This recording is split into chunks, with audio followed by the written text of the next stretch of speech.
Hello, good evening, and a huge welcome to Definitely Theatre's panel debate this evening. Thank you very much for joining us here in this lovely, lovely room. I'm sure you can see from the background. So today we are at Cambridge Deaf Association. They have very kindly offered us an amazing space to utilise, which has been such a nice change from a boring room at home. This is such a professional setup. It's fantastic. We really, really hope you enjoy our eye-opener of a debate today. We are hoping for transparency, an honest and open conversation. And as you all know, what we want to talk about is COVID-19 and the impact it has really had. As you're all aware, it has affected people from all walks of life. Everybody's working environment has changed. Some people have lost their jobs. Some people are just having to work from home. Other people's are ill. Other people are constantly wearing masks. And so we have all been affected by this awful pandemic globally. Some theatres have closed. We are constantly opening and closing. We have complexities about funding, whether we can put productions on. And those people who have been hugely impacted are freelancers, theatre makers, producers, writers, actors, and so on and so forth. And the effect has been even worse for those who are deaf and disabled. So today we want to have a greater conversation. How can we come together as a community and an industry? How do we move on from COVID-19 and the pandemic? What do we need to do? What are the solutions that we can put into place for those who are deaf, hard of hearing, and to make sure that those members of that community can join the rest of society too, and the rest of the industry? So, I would like to introduce to you our panel. We have some fabulous actors and producers and directors and so on. But so the first person I will introduce will be, sorry, I've just lost my feed. I can't see Paula. I've lost Paula. Oh. I would like to introduce Alim first. Thank you very much. Welcome, Alim. Hello, my name Hello, is my Alim. name is Alim. This is my I sign am name. a hard of hearing I am hard of actor hearing. I'm an and actor. presenter, and I'm a also have the presenter. privilege of And I being a also have sign the language privilege of being a sign interpreter language too. So interpreter very excited too. to be I'm here. very excited to Thank be here you for tonight. having Thank me. you so much for having me. Paula, thank you very much. Over to Jenny Sealey. Hello, everyone. Hi. My name is Jenny. I'm Jenny, and this is my sign name. Hello, my name is Because I Jenny have Sealey. large bottoms. That's my sign Because name. I'm an artist director I have two quite big of breasts, Grey Eye Theatre and Company. I am the artistic And this is the director sign of name, Grey Eye Grey Theatre Eye. Company. And it's my My job. I've job been is directing to, plays for a I have really long been time. directing I'm plays for a long thrilled time, to and be I'm a part thrilled of the to be panel. on Thank this you to panel. Paula So for thank inviting you me for inviting me. and to be on board. Fabulous. Thank you, Jenny. Next, we have on Federay. My name is Federay, and I mainly work at the Globe Theatre. And I've been a director and actor for many, many years. But the first time I worked with any deaf actors at all was when I worked with Nadia Nadaraja about 3 years ago on Hamlet and As You Like It at the Globe. And because of that experience, I became really interested in working further with sign language and with deaf actors. So my name is Amy. My sign name is Amy, and I'm a theatre director, and I am currently the associate director at Leeds Playhouse, where I've directed quite a number of projects that have worked with deaf actors, deaf artists, and also started to include deaf culture into those stories as well. So I'm really pleased to be here with everybody today. Okay, we are just seeing in the chat function that people are commenting that the interpreter has gone. Just bear with us a second. I think the interpreter's on the screen with Paula on Zoom. Yeah, I don't know. It's not, we can't see here. No, we can't see. On Zoom, It's there. I think it's because who's controlling the pinning? Maybe that's the, because they can see the speaker. Maybe it's because we're pinning the speaker. Do you know what I mean? Rather than maybe Paula just needs to be pinned so that everyone can see that screen. You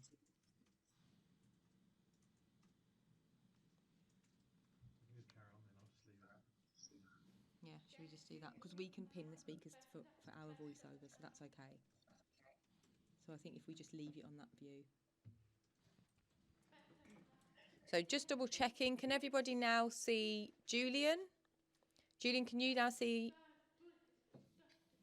Let's start Julian's introduction, please. Hello, my name is Julian. This is my sign name. I'm known for waffling and talking for far too long. I will try to be concise tonight. I will try my best. I'm not promising anything. I am an actor, a presenter, but I also have another job for BSLBT as a producer. But I'm here tonight in the capacity as an actor and a presenter to focus on actors' opportunities in the industry. Lovely. Now, we do have somebody else to join us. Hello, everyone. Hi. My name is Kelsey, and this is my sign name.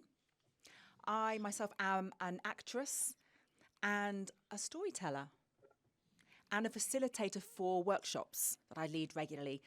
Paula, thank you so much for inviting me along today, and it's wonderful to see everybody else here on the panel. I'm really excited about the discussion we've got coming up. Fabulous. Thank you so much. Now, thank you for being inherently patient for our technical issues, for putting up with these. Now, hopefully, we've solved everything for the rest of the webinar and it will be easily accessible. Now, this debate will be different to what you normally would expect. Now, what we are expecting is a much more transparent, personal viewpoint from each panelist. We want to talk through solutions. We're not looking at criticising people. We're not looking at holding people back. What we're looking for is real solutions and honest opinions. As you can see, there are more and more deaf people now joining mainstream industry, which is fantastic. But we want to look at those issues that are still coming up. Now, for audience members, if any questions come to mind, you will see a Q&A box right at the bottom of your Zoom screen. And around 6:45, what we will be doing is opening up to the audience for your questions. Now, a member of Definitely Theatre's staff, Dilara, will be facilitating your questions and she will be putting them forward to the panel for me. Now, we will be having our conversations for the next 45 minutes, but of course, if you as a marvellous audience put forth many, many questions, which I'm sure you will, we will continue until 8 p.m.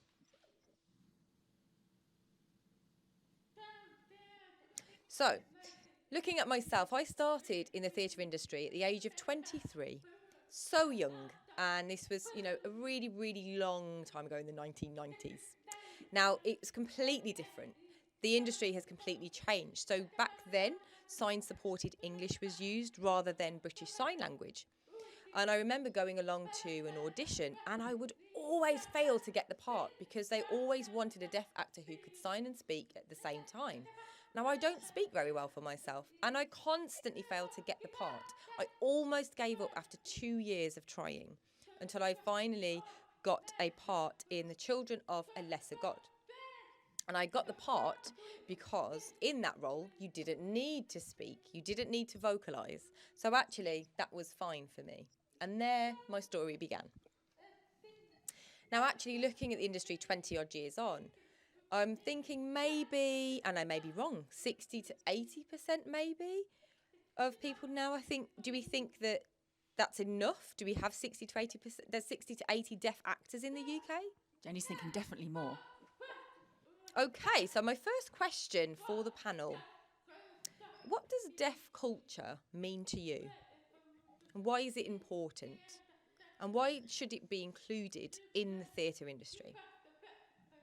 Does anybody have a burning response to that? If you pop your hand up when you're ready to reply.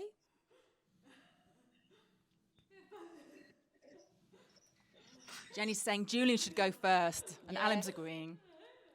Okay. Yes, I think deaf culture is so broad. There's such a broad definition. But if we think about the theatre industry and deaf culture being embedded within that, I think it's really important to have that within that so that the audience can really relate And, whether it's, a deaf voice, maybe it's tapping each other on the shoulder, maybe it's being really tactile with your actions, maybe there's British Sign Language, maybe there's the way that somebody sounds when they're signing and speaking, but it's about that relatability. And there might be some hearing members of the audience who cannot relate, but actually there are members of the deaf audience that can really relate to those elements of deaf culture, and I think that's really important.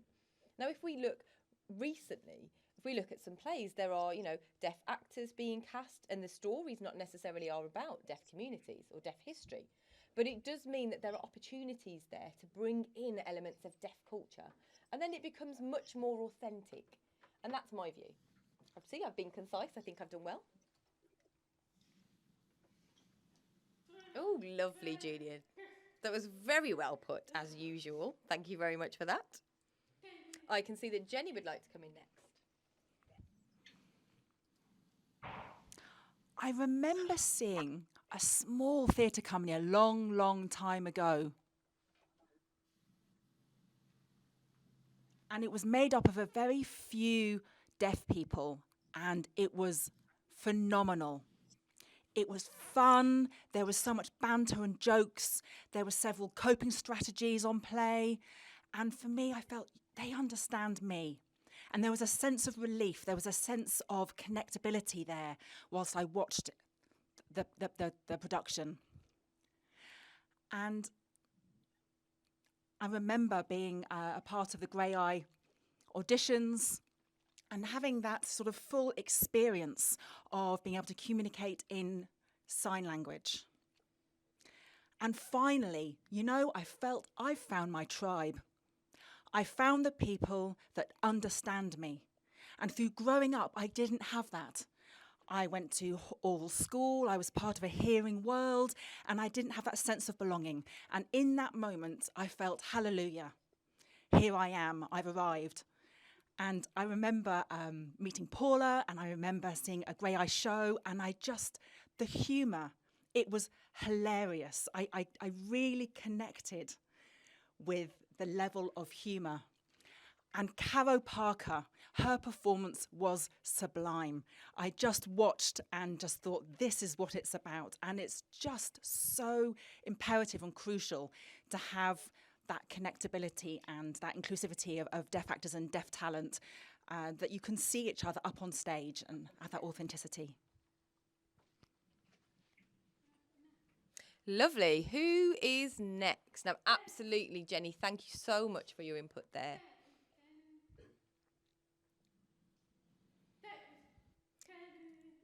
So thank you very much, Jenny. You've reminded me, actually, of Ubu, the play that actually I was in. Oh, this was back when I was young, in my heyday. And I remember just being on the stage and I had to die about 20 times because I had to play so many different characters. It was a beautiful play. It was brilliant. I really, really enjoyed that experience. And I think what Jenny said is of utmost importance. 90% of deaf people are from families who identify as hearing families, and they don't sign. So these individuals are really confused about their identity, and going along to somewhere where you can really identify and fit in with people and feel like you belong is so important. Kelsey, do you have any questions or views about deaf culture? What does it mean to you? Well, when it comes to deaf culture, for me, it's really difficult to answer that. I feel like I'm still very new within this sort of element of society, and I'm still sort of taking everything on board and how I fit in. So I look at deaf history and how deaf individuals can connect to what's happening around them and theatre and what's happening on stage and on film and on camera as well.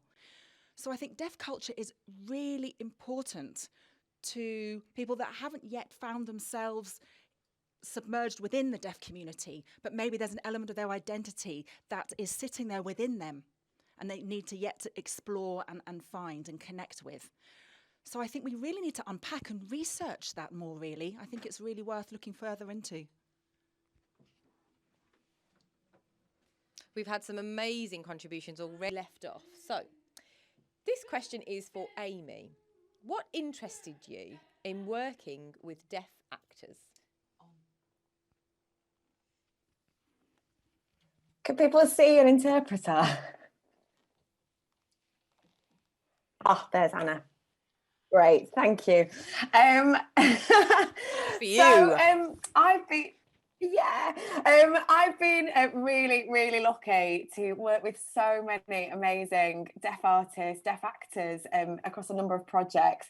And the reason that I really, really love working with deaf actors and artists, there are loads of reasons actually.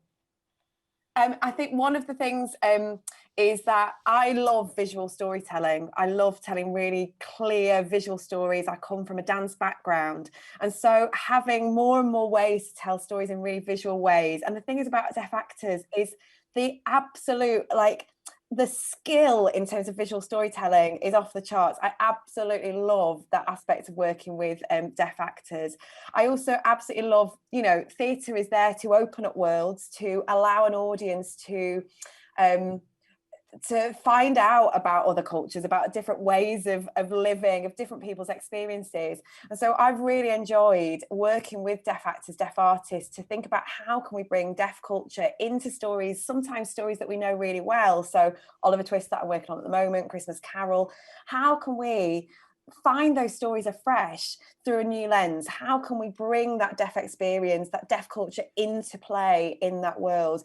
So I've really loved the experiences I've had so far in terms of working with deaf actors. It's been really, really exciting, and just working with cracking, amazing artists, really. Why wouldn't you want to work with deaf artists? Yeah, I'll pass on to Federay. Yeah, I actually have been quite radicalized by my experience of working bear with me, with Fed. Sorry, bear with me. Okay, over to Fed. Thank you. Can you hear me? Because I'm getting a lot of feedback here. Yes, we can now. Please do continue. I'll carry on. So yes, so thinking about your question about representation of deaf culture as well as BSL, I think that there are a difficulty that we have is that in the hearing community, people don't even know that there is a deaf culture. They don't know that there is a whole kind of a world which is completely different to the hearing world. So depicting that world and depicting it truthfully, as opposed to just using sign language or BSL in isolation, it's really important. You wouldn't have a Spanish character speaking Spanish or even using a Spanish accent without there being some contextualization of their Spanishness and how it affects and changes the story. Working at the Globe is really exciting. You can observe the audience really, really well because everybody is visible. And I've seen the audience, sort of the hearing audience, get the hang of various aspects of deaf culture that deaf people would completely take for granted, like the use of sign names. And I've seen how the hearing part of the audience and the deaf part of the audience are laughing at different things. And then I've seen how they laugh at the same. They kind of get the hang and they come together. And for me, that's entirely what the whole exercise is about. I love working with deaf actors a lot because I'm fascinated with language, and I feel almost angry and resentful that I got so far in my life, I'm 53, and never understood, was never told or taught that there is such a thing as sign language. So like a lot of hearing people, I just thought, well, sign language must be a signaled or gestured version of English, as opposed to its own entity. And I want hearing people to know that. I want BSL to be taught in drama schools. I think it would be a really important tool in any hearing actor's toolbox. I think a terrible division was created between the hearing world and the deaf world back in the 19th century, and theatre is a medium that can really kind of start to rebuild what was so.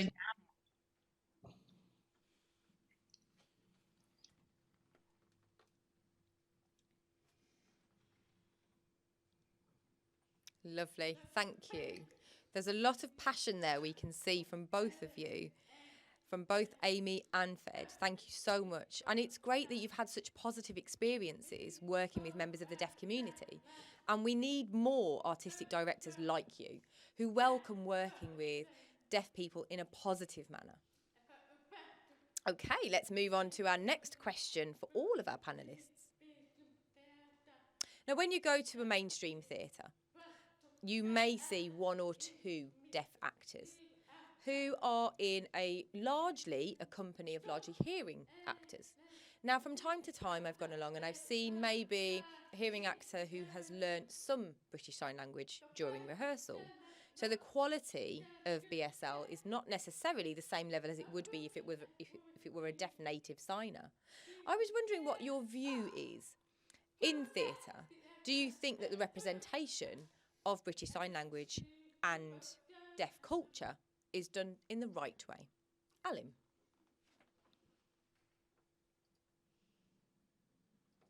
Yes, we see you, Alim. Thank you. It's quite an interesting question, actually.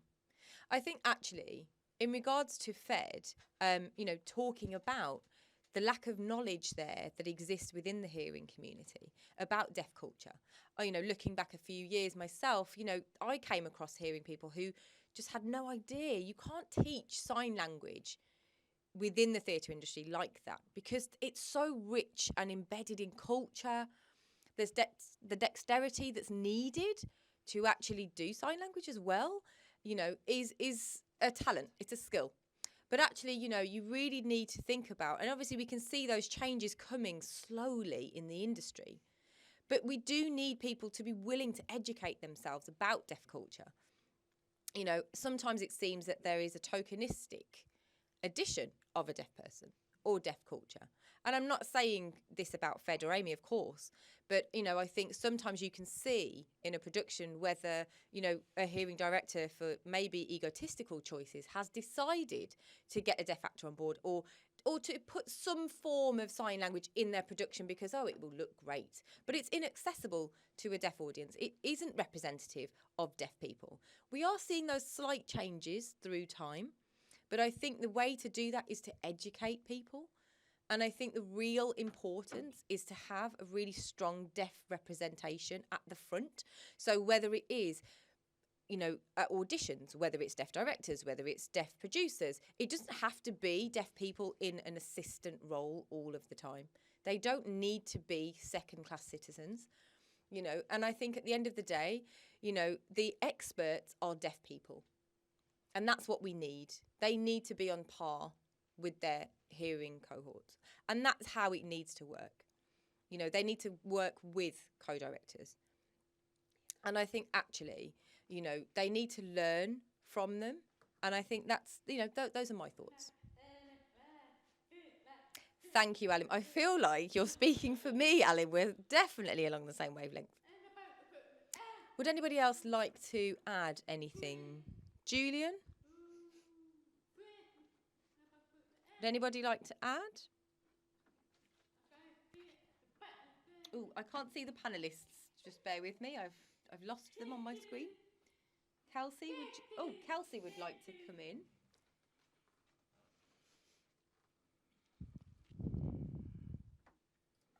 I really agree with Alim's comments just now. And I think if you try and imagine yourself being immersed within that theatrical experience, but you're looking at the sort of BSL translation elements.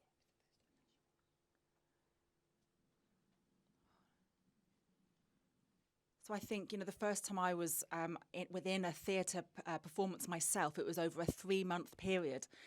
And I think it's really important to have that the deaf culture embedded within that experience, because the people that I was collaborating with only had that immersing experience for that limited 3-month time period. And that's not long enough to really engage and understand truly and properly. And I think it's really important in terms of deaf representation that we don't see enough. And when I look at a production and maybe they've brought in a tokenistic deaf creative individual, just seeing that one lone person isn't enough. We need to bring in more. We need to see more representation. And they need to be there for a reason. We need to be there for a purpose.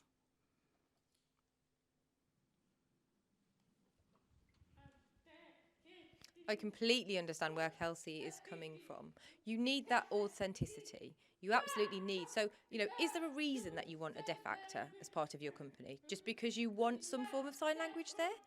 You think that's enough for a deaf audience to really enjoy your production? No, there's greater depth to it to be achieved. Does anybody else have anything to add? Jenny? Hi, thank you. Can you see me okay? I hope so. There's a few things I really want to comment on with regards to this. And I just think in terms of, it's great to see sign language incorporated within productions. But I think we need to ensure that productions are accessible for both the hearing and the deaf audience members. So if there are characters signing within that production, that's great, but we need the overall concept and story to be absolutely clear and accessible from the start to finish. For me, when I go through that casting process,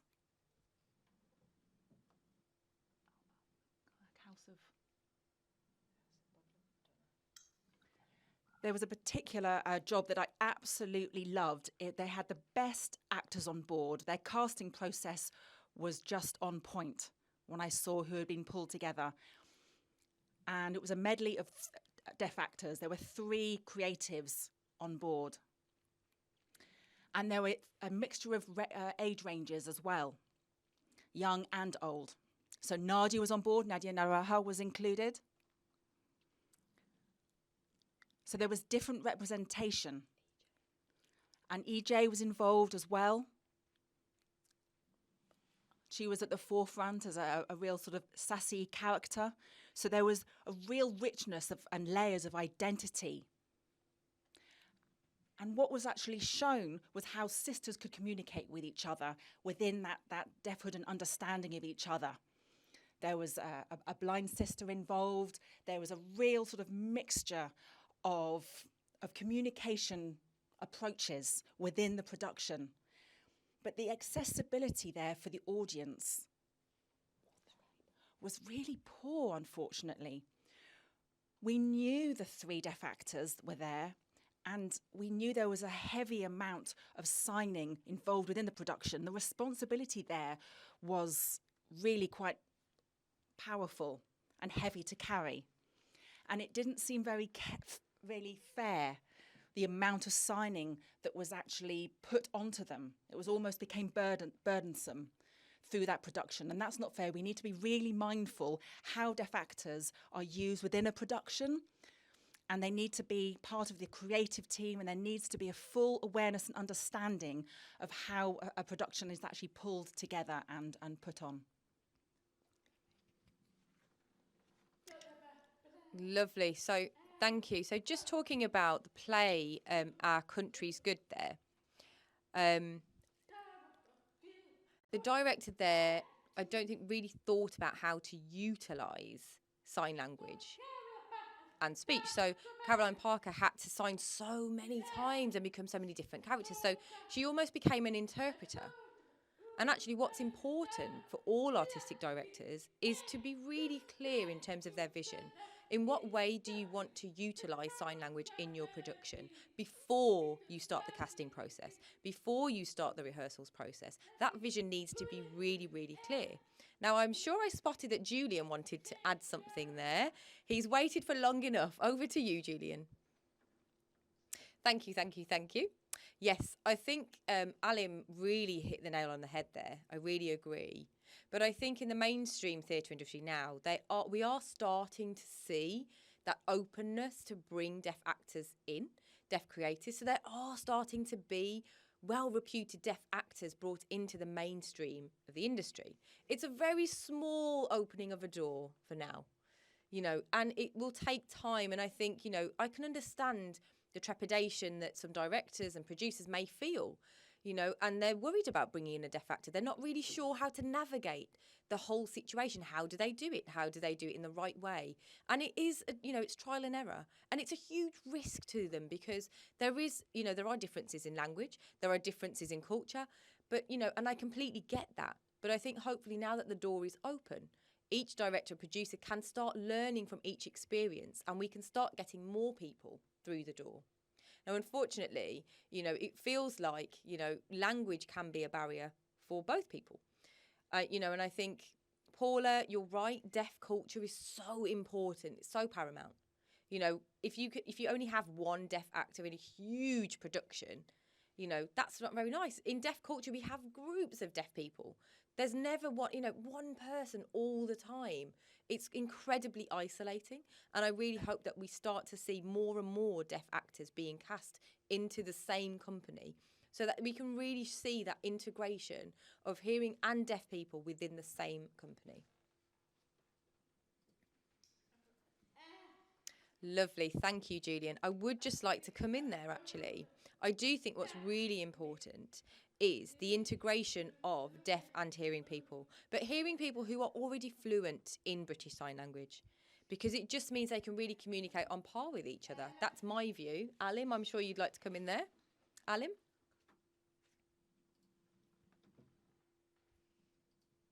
Yes. I think what's really key that we need to remember is, if we get one deaf person in with a whole company of hearing actors, that deaf person becomes burdened as not only an actor, but also a translator, but then also an educator, a teacher, and, there are hearing actors then that, they become exhausted of having to try to teach the deaf person, try to work with them on translation, try to do all of these things. It's exhausting and it's an unhealthy relationship. And you can see, deaf actors should not become teachers. They're not necessarily skilled. Some translations are inherently difficult, and I don't think that responsibility should lie on deaf actors alone. And I hate to say it, but I do think we need, hearing people to be on the same par as deaf people too. We need, deaf people are always cast or actually brought in as assistants. Why are they always in assistant roles, not roles? They should be co-working, they should be co-directors, co-producers. They should be in those roles to really share their expertise. They know how deaf people need to work. They know how the deaf community will receive these productions, and that expertise should be valued. Fantastic. Thank you, Alim. I do just want to let our audience know, if you would like to put forward any comments or questions, please do utilise Facebook. You can send your questions in on our Facebook. We still have Q&A from the audience later on. So it's 7:30 now, just to do a quick time check. We will be checking to answer some of your questions at 7:45. So please do keep sending your questions in via the Facebook page. Let's move on to our next question.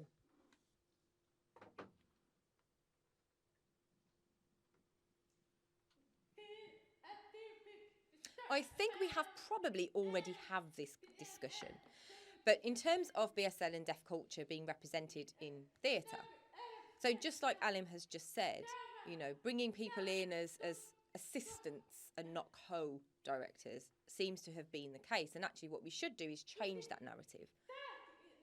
Do you think that that is enough? Are there enough opportunities out there for deaf directors?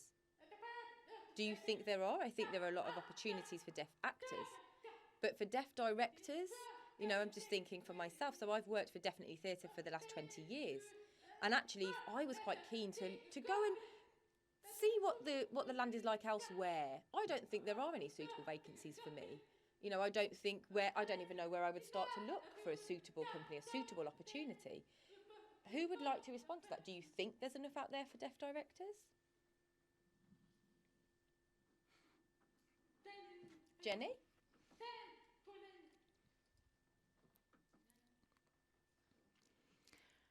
I think there are limited opportunities. There are some, but not enough.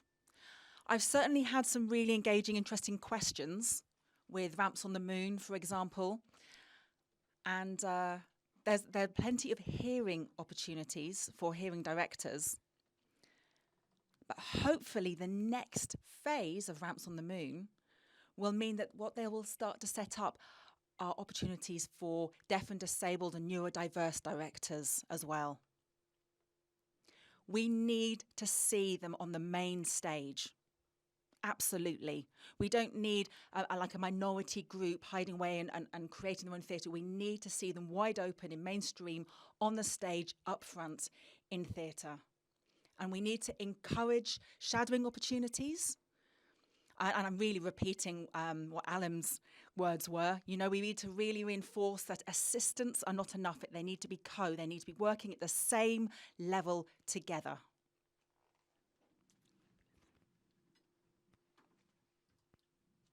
Fantastic. Thank you. Thank you very much, Jenny. I do believe Julian wanted to come in as well. Julian? Oh, Julian is freezing for us. Can he see us? Let's just double check. Oh, Julian has frozen, I think. Okay. Oh, he's back. He's back. Julian, you're working for us now. Fantastic. I can see you now. Fabulous. Yes, I am experiencing some Wi-Fi issues. I will be honest.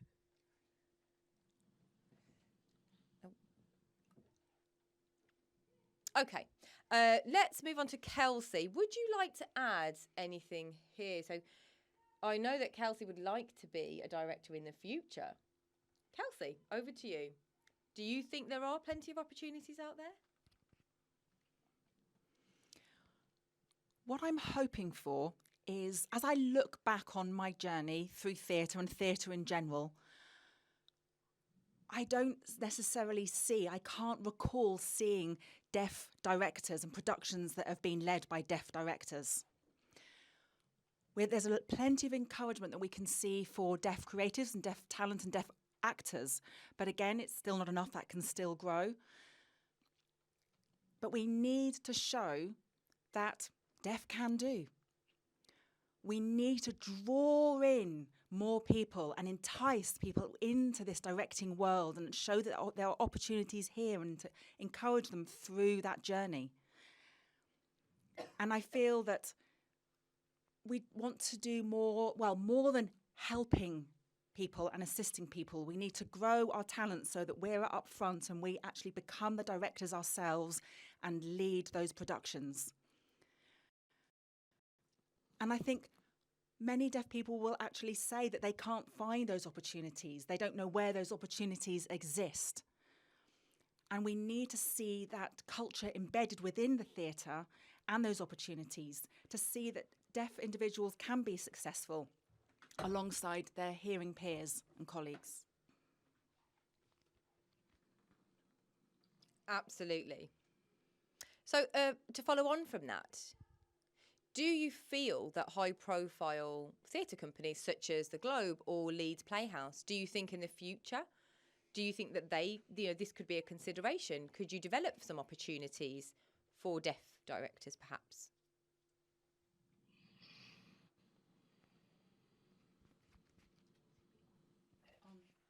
Shall I go next? Over to Amy, thank you. Hi everybody. I really oh, I can't see the interpreter. Is there an interpreter? There she is. Ah, fab. I totally agree with everything that's been said in terms of opportunities for directors. And at the Playhouse, we've been trying to establish quite a number of ways to work with particularly local directors, deaf directors, disabled directors, to support them through different career stages. And so we've done a range of things. We've done specialised courses. We've had lots of opportunities for assistant directors, trainee assistant directors. So for people right at the very beginning of their career. I totally agree as well about building people and supporting people into co-directing opportunities. I suppose one thing I wanted to share actually hearing this conversation is I've had a number of conversations with deaf artists who have lots of experience. They've maybe done a lot of acting. They've maybe worked as consultants. And I've said to people, I think you might be a director. Have you thought about directing? And I've had quite a number of deaf artists say, no, like actually no, I've never thought of that. And I think that's awful, that actually there haven't been the opportunities out there, or there hasn't been the representation for people to go, I could do that too. So I think that's also something we have to shift, is within, and I don't know if that's generational, but I think it's also shifting in people's heads that I can be a director. I don't just have to be the consultant. Actually, I could be the director of this show. So I think there's also a kind of mindset shift that needs to happen there as well. But absolutely, I totally agree. And we're working really hard at the Playhouse to create lots of opportunities for deaf, disabled, neurodiverse artists to grow their skills. Yeah. Fabulous. Thank you, Amy. Oh, we're very excited about that. Yes, we absolutely need venues, theatre venues like Leeds Playhouse, really leading at the forefront there to set up maybe training to offer, you know, for these deaf directors. That's amazing. I think that's brilliant opportunities. Would anybody else like to add anything before we continue on with our questions? We're happy to move on. Oh, Fed. Yeah, just interpreter. Yeah.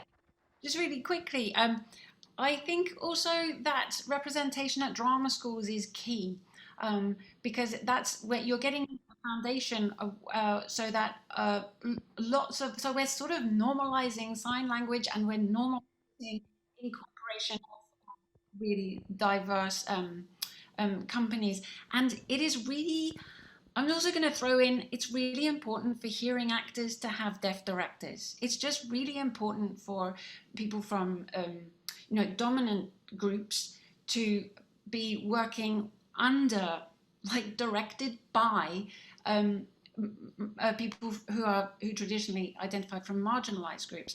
It is just a very healthy kind of exchange, and it can really change a conversation in quite a fundamental way, which is why I think I know that Rod are doing some collaborations, and I think that's getting in at the ground level, because that can really change things generationally. I just throw that in.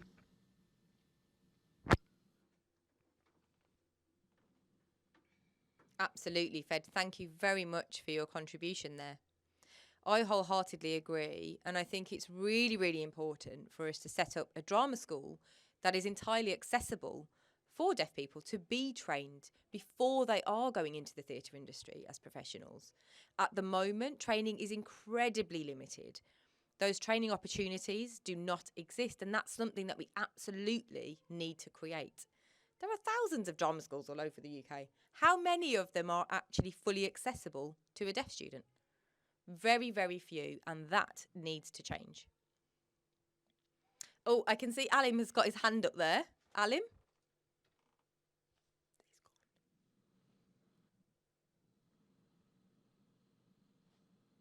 Yes, so actually just going back to Fed's point there of, BSL being taught in drama school, I actually think that's fantastic. I do agree with that, but I would like to just add in two considerations there. So a concern of teaching hearing people who are already privileged, the privilege of British Sign Language. But then we're still not giving more opportunities to deaf actors and deaf creatives. So I think actually we need to have more drama schools welcoming deaf actors, specific deaf courses that have a greater understanding of deaf culture and identity.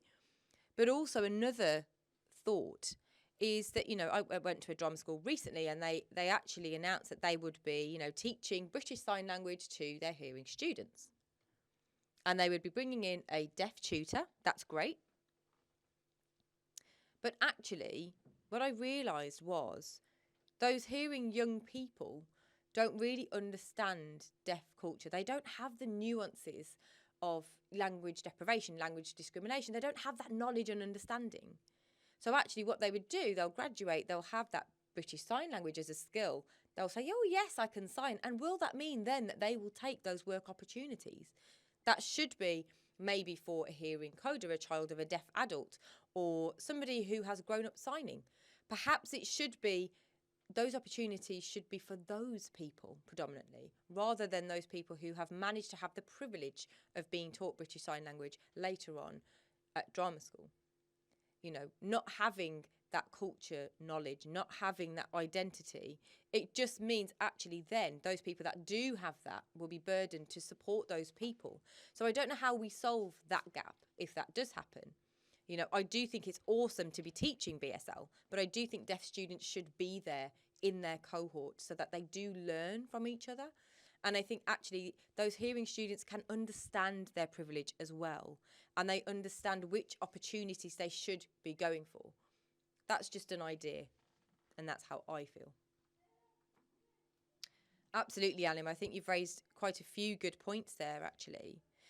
I think the experience of growing up as a deaf child is completely different from a hearing person who has learnt as an adult some British Sign Language. You'll never understand the suffering, the loss of education, the lack of language, the barriers that we faced, all of the oppression. And, and I think actually that's something that we do need to tackle in the theatre industry. We need to educate those people who are working in the industry, those leaders. We can have deaf leaders, deaf creatives who can bring the richness and really enrich the industry with the wealth of our experience and our knowledge. Now, let's move on to the next question, conscious of time here. You probably are aware and have seen this guide to good practice with BSL in the arts. So this is a guide that was released by Equity, but in conjunction with a few other parties, in partnership with Definitely Theatre. But actually, the leader of this initiative was actually Alim. It took you 2 years, is that correct, to put this all together? So I wanted to ask the question, Alim, what made you, where did that passion come from for you to create this initiative? What impact did you think? Do you think there has been an impact in the mainstream industry? Has it been used? Is it being used? Is it being passed around? What do we think?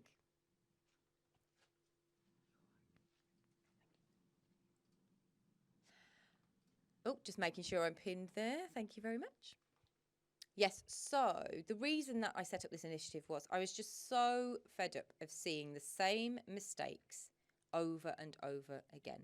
So bringing in a hearing actor, perhaps teaching them some sign language and then expecting it to be fantastic when actually it would be quite rudimentary. And I just remember, and then deaf people seeing me sign and say, why are you taking my language? And I realised then that actually, yes, hearing people are taking your language again. It's cultural appropriation at its finest, and it should not be the case. And I think actually within the theatre industry, along with Definitely Theatre, along with Equity, this has been really, really successful. This is still a live working document, which means it can be contributed to going forward. It will never be perfect, of course not. But it's a work in progress. It is developing. Now, if I am honest, I do think the problems are still out there. I do still see those problems. Quite recently, I had to contact Equity because there was a casting director who actually, they auditioned some hearing people, but actually it should have been a deaf role. It should be a deaf actor cast into that role. Now, I'm an actor. I obviously have got that fear of that decision then to be a whistleblower, for it to impact my reputation as an actor, which will then impugn any kind of future opportunities. Now, this director decided actually then, if they decide then to bring in a deaf actor, that's fantastic. But it does mean that those problems are still there, and we are still having to educate people. We are still having to say, this is not okay, and this is what you should be doing. What we still need is people like you to really push this forward. We don't want this burden to keep coming back onto deaf people's shoulders. They have been fighting for the same rights as hearing people for years. And I really hope that this document does support that fight, and we could really push it out there to make sure that people are much more knowledgeable in terms of working with interpreters. If you need to work with a hearing actor, what level of BSL should they have? If you are bringing in a deaf actor, what level of BSL should they have? I don't know what anyone else thinks.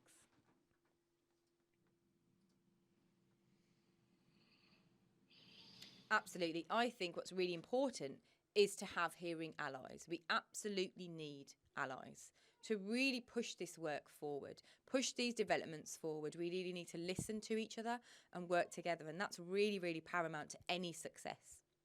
Now, it is 7:50. I'm just going to check if we do have some questions from the audience. Just bear with me. I'm just going to check with Delara. Are there any questions from the audience?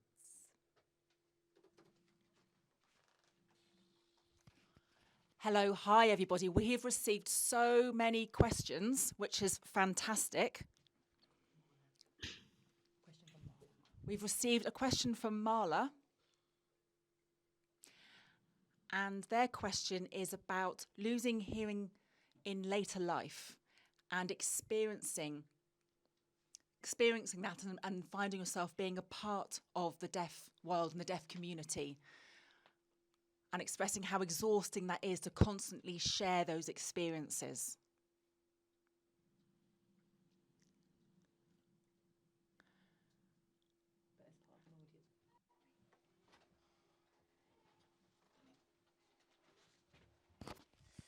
Yes. So, as a deaf community, what kind of stories do they want to see in the audience? Do we have any responses? A response from Jenny? I mean, for me, I think it's all about diversity. The plethora of stories that are out there that we can represent and put onto stage. I think we need to see different ethnicity, we need to see deaf, hearing, neurodiverse, we need to see different classes, different communities, and ultimately then that naturally brings different stories to the table and to the stage. There's a writer called Jack Thorne.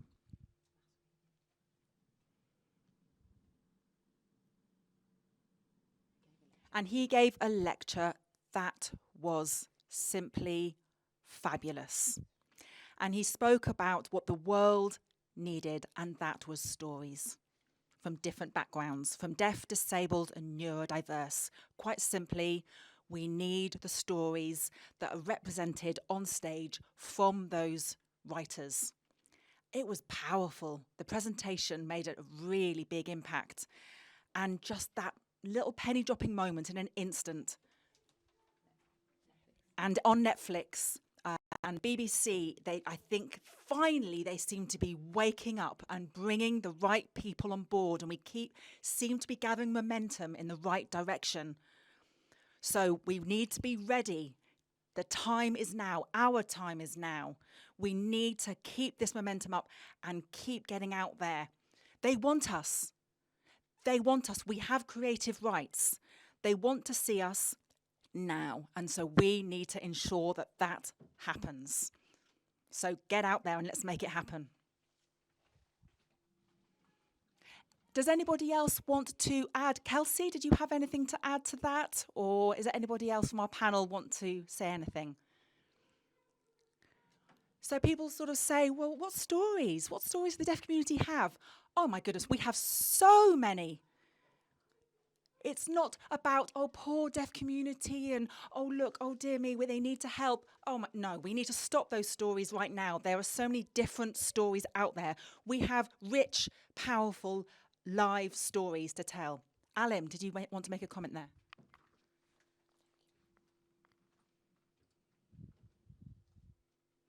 Yes, absolutely.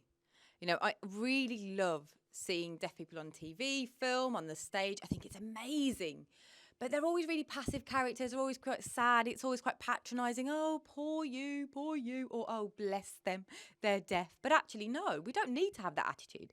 They're filthy characters. They're loud.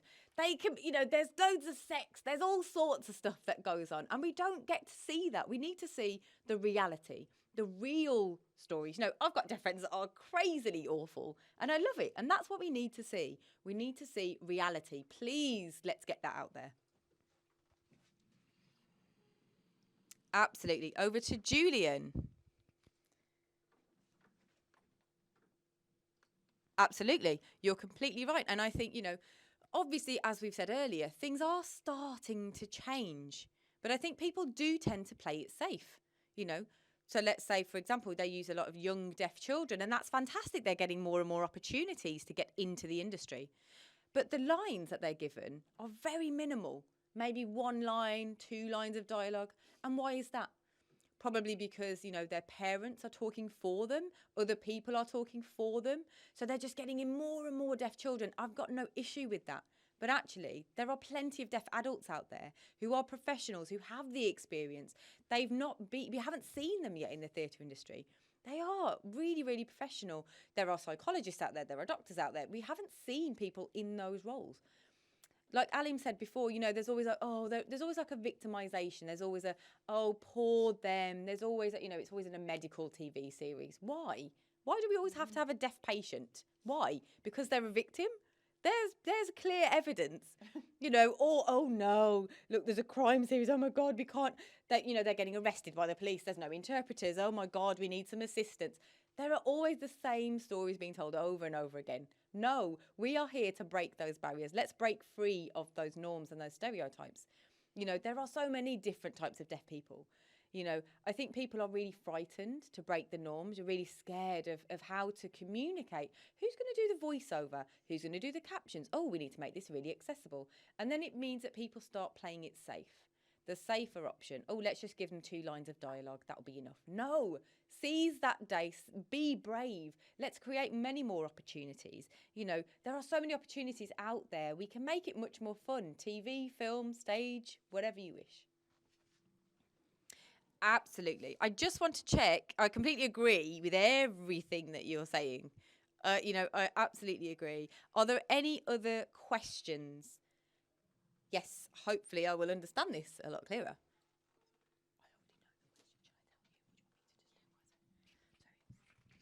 Question from Ben Spiller. Yeah. So he said, if you have a full written English script, if you want to translate it into BSL, should you translate the whole script before you do the auditioning and casting? And if so, how? One translator or more than one? Okay, yeah, that's fine. Okay. I'll read it.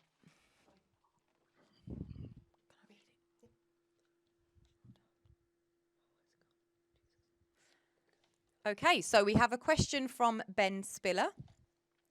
Ben has a question about scripts. If a script exists in written English and you want to work on it with deaf and hearing actors, would you translate the whole script into BSL before you start auditioning so that then the script exists in both languages? And if so, how? What's the process? Do you bring in one translator? Do you need a team of translators? What's the process for that?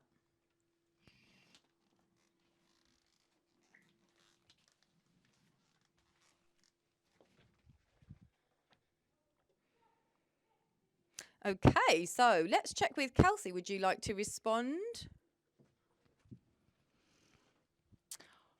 Wow. Well, working with scripts is a tricky one.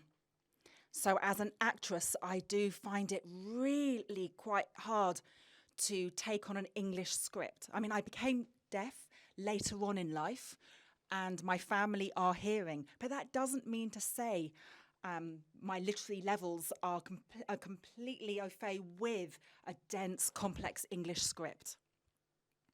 And I think everybody in the room needs to appreciate what that script needs to, and how that needs to live and breathe. It needs to live in English and BSL in both languages. And I think, again, in the room, we need to be able to be ourselves. And I think if we're trying to live through and ultimately an English written script, we can get stuck on the lexical choices of English and that written language. And it's a different way of performing. When you're performing through an English verbal script and you're performing through BSL, it's a completely different delivery. And we need to be able to live and breathe the BSL as we would perform it. So I think those that are deaf actors, I think when we take on a script, we need time to be able to lift it off the page. Great, thank you, Kelsey. Would anybody else like to add anything? Anything from Fed? I think Fed, did you want to? Yeah. Yeah. We've got an interpreter. I would love to have all the time and the money required to do a full BSL translation of of especially the Shakespeare's which I'm directing, and that's the aim. That's certainly the goal. Also, because as I understand it, not all signing actors want the burden of interpreting, of being their own translator, and especially from Shakespeare.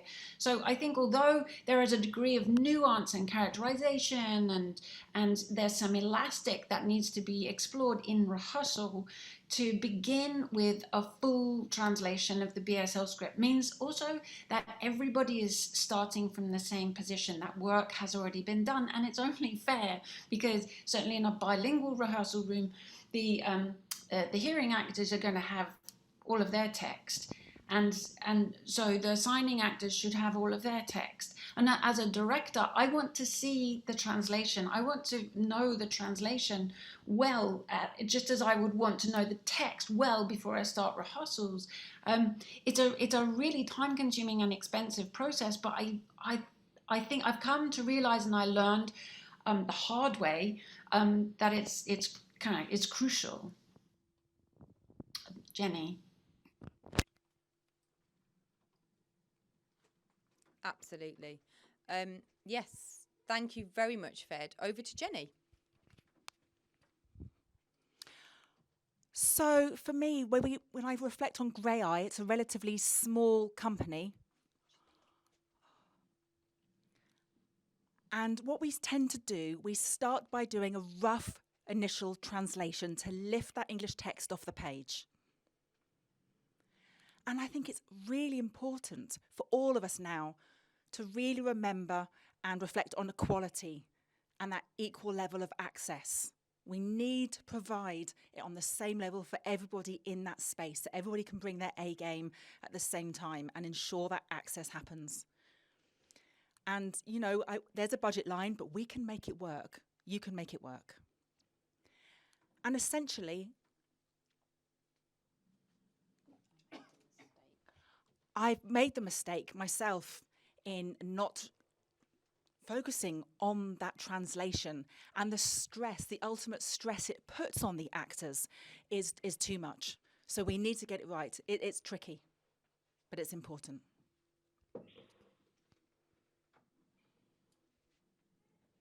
Thank you very much, Jenny, for that contribution. Over to Julian. I think you will be the last contribution for this question, and we'll move on to the next. Yes, I think what's really important is, you know, we're always so conscious of the cost, but actually there are so many skilled individuals out there, deaf creatives out there, that we could bring in from the very beginning to really help that process, to help that transition process for all of the actors in the room. And it helps us in terms of smoothing out that translation process, utilising that skill set that's out there. Remember that, you know, scripts don't have to be, it doesn't have to be fully scripted. We can have improvised work. We can have things that are, you know, oh, actually, let's have a conversation. Shall we bring out this work? We don't have to be completely working to translated scripts in full. But again, you know, I think there are so many methods, there are so many ways, and there are so many creatives that we can tap into in terms of their skill set to get that done. Absolutely. I think you're completely right. Bringing in those deaf creatives means that then we give them more opportunities, more employment opportunities, and it means we're working with those authentic voices. Are there any other questions from the audience? Questions from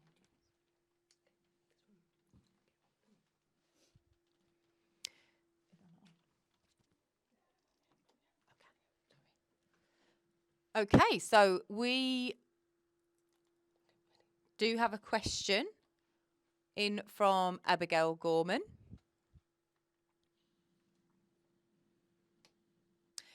When we talk about diversity, it is usually visual in terms of race, ethnicity, disabilities, and so on.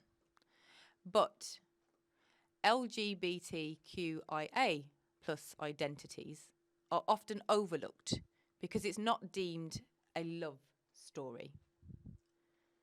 How can we go about increasing visibility of the LGBTQIA plus community in the theatre?